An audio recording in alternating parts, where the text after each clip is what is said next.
I know you wish Daddy could tuck you in, but Jerusalem isn't so far away. Daddy and the boys will be back tomorrow. But without the lamb? Yes, without the lamb. I don't like that part. It's too sad. I know, honey. It is sad. He's a special lamb, spotless and perfect, just like the law requires. I know you love that lamb. You're so attached to him in just 4 days. Your brothers will be the best lamb keepers in all of Jerusalem. It will be such a busy place tomorrow. And that crowd, 1 dad, 2 boys, and a sheep will be like sesame seeds in the Sea of Galilee. Well, why must open a lamb be secular? Well, because, you know how to extend your bedtime. Snuggle up for a second. We'll start right at the very beginning. Remember Adam and Eve? They were 2 perfect people until they disobeyed God and ate that fruit. That made God very sad. They tried to cover it up. How did they try to cover that up? With fig leaves. That's right. But that didn't please God at all, did it? It didn't work. The leaves covered their skin, but it didn't cover their sin. They were guilty. What a foolish choice they made. Did God just squash those people and make new ones? No. 2 very kind things. First, he promised that one day he would fix everything. God would choose a male child to save or deliver us. Instead of another lamb like he chose, he would choose a child. And the second kind thing that God did was to dress them in clothes that were proper, not the fig leaves that they had, but the real clothes that God required. God had to kill some animals. Maybe they were lambs or bulls. We don't know. But they were some of their animal friends. And he clothed them. Now their skin and their sin was covered. God gave them just what they needed. Well, from then till now, he's never stopped having them sacrifice animals. And we want to be safe from God's punishment, just like Adam and Eve. God has said, without the shedding of blood, there is no forgiveness. That's right. God requires that blood be shed. We just have to trust him on that. Remember Abraham, our father Abraham? God had an extra special test for him, Father Abraham. He had to take his son Isaac, tie him up, and place him on the altar. I don't like that part. No, Scary. he was to sacrifice his only son. There was nothing Isaac could do to save himself. He was totally helpless as he watched the knife in the air above him. But Father Abraham was trusting that God would do what was right, and he would make everything right. He said, God himself will provide the lamb. Abraham lifted that knife to slay his son, but at the very last moment, God called from heaven and stopped him. You know what he saw? What did he see? A lamb. That's right. Something else that could die instead of Isaac. If the ram had not died, Isaac would have had to. God sent a substitute. Our last story is where our little lamb comes in. It's in the story of Exodus, where the mean king named Pharaoh was in charge. At least he thought he was in charge of God's people. And every day they cried to be free. But when God decided it was just the right time, he sent Moses and a whole lot of plagues to show them who really was boss. But worse than all those frogs, flies, and hail and fire was the 10th plague, the death of the firstborn. God said if the Israelites followed his word, they would be safe. What did he use again? A lamb. That's right. The lamb would save the firstborn of all the Israelites who obeyed God. They first chose an absolutely perfect lamb that was male. Then the lamb was killed instead of the firstborn. They had to make sure that no bones were broken. The blood of the lamb, what did they do with it? They painted it around the doorframe. And then when the death angel came that night, and he saw the blood, what did he do? Passover. Passover. Praise Jehovah! Moses and the Israelites were saved by the blood shed by the Lamb. That is why our little lamb will not be coming home. He will die in place of you and me, and your dad and your brothers. Passover is a very happy celebration to remember these things. We will go next year, but this year, Dad and the boys will go, and they'll take the lamb to sacrifice, and the blood will cover our sin. For now, until God's perfect male child, our Messiah, comes to deliver us forever.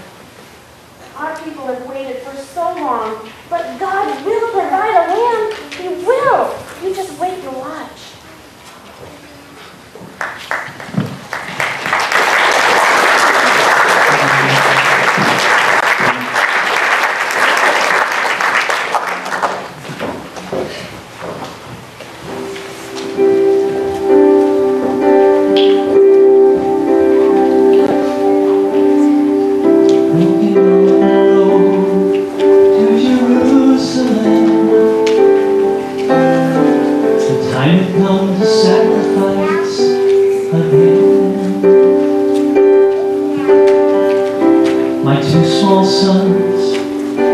Beside me on the road. The reason that they came was to watch the land. Daddy, Daddy, what will we see there? There's so much that we don't understand. So I told little Moses and Father Abraham, and then I said, dear children, watch the land, for there will be so many in Jerusalem today. We must be sure the land doesn't run away.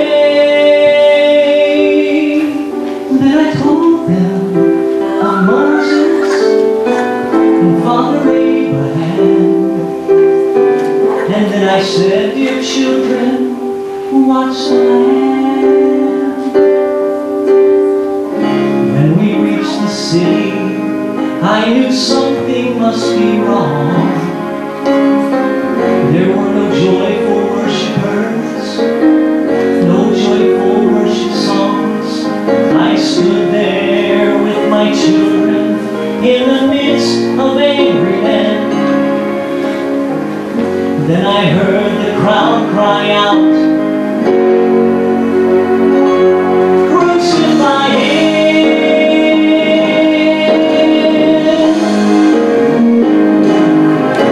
We tried to leave the city, but we could not get away. Forced to play in this drama, a part I did not wish to play.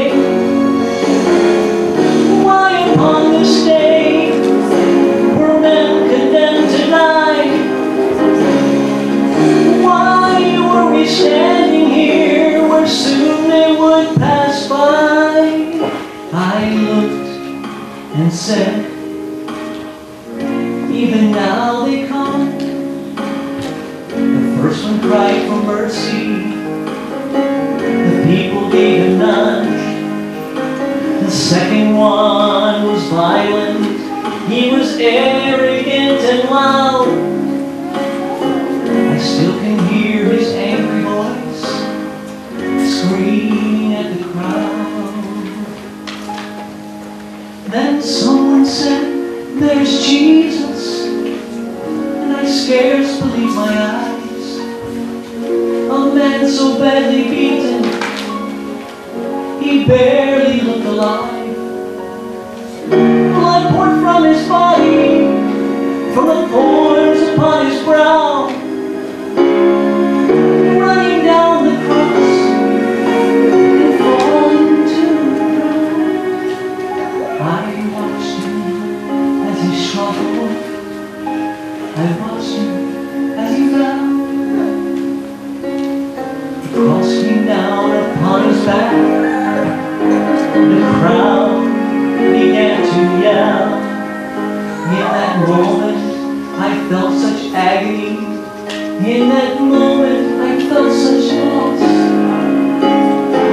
Until a Roman soldier grabbed my arm and screamed, "You carry his cross!"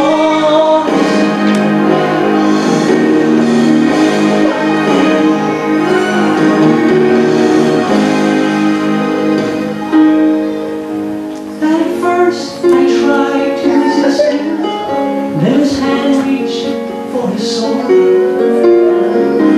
and so I knelt and took the cross from him. I placed it on my shoulder and started down the street. The blood that he'd been shedding was running down my cheek. They led us to Golgotha. They drove nails deep in his feet. And yet upon the cross I heard him pray, "Father, forgive them."